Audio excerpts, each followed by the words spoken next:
हिंदी साहित्य के भक्ति काल में कृष्ण भक्ति शाखा के कवियों में अष्टछाप के कवि सर्वाधिक प्रसिद्ध कवि हैं।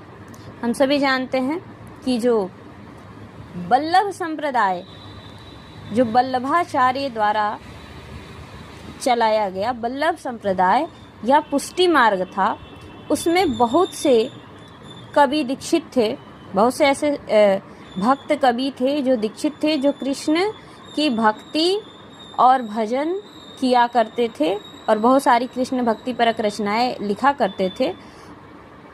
उनमें वल्लभाचार्य के भी शिष्य थे और उनके पुत्र गोसाई विट्ठलनाथ जी के भी शिष्य थे।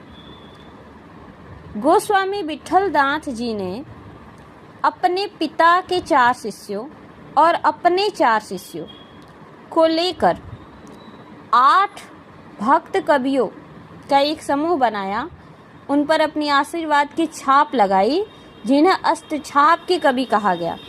ये पुष्टि मार्ग या वल्लभ संप्रदाय के चुनिंदा कवि या भक्त थे।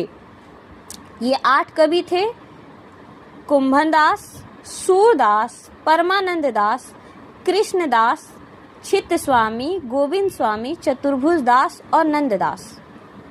इनमें से प्रारंभिक 4 यानी कि कुंभनदास, सूरदास, परमानंद दास और कृष्णदास विट्ठलनाथ जी के शिष्य थे और चित्त स्वामी, गोविंद स्वामी, चतुर्भुज दास और नंददास ये विट्ठलनाथ के शिष्य थे।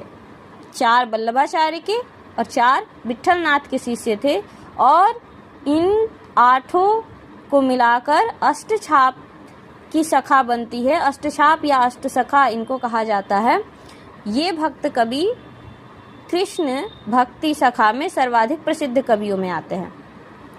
आचार्य शुक्ल ने इन कृष्ण भक्त कवियों के संबंध में, इन अष्टछाप कवियों के संबंध में एक महत्वपूर्ण कथन दिया है कि आचार्यों की छाप लगी हुई। कौन से आचार्य? आचार्य विट्ठलनाथ की छाप लगी थी इन पर।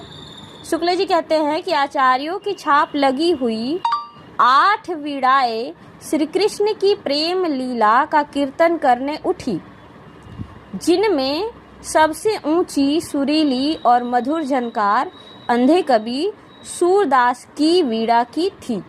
अर्थात अष्टछाप के कवियों में सर्वाधिक प्रसिद्ध कवि कौन थे? सूरदास।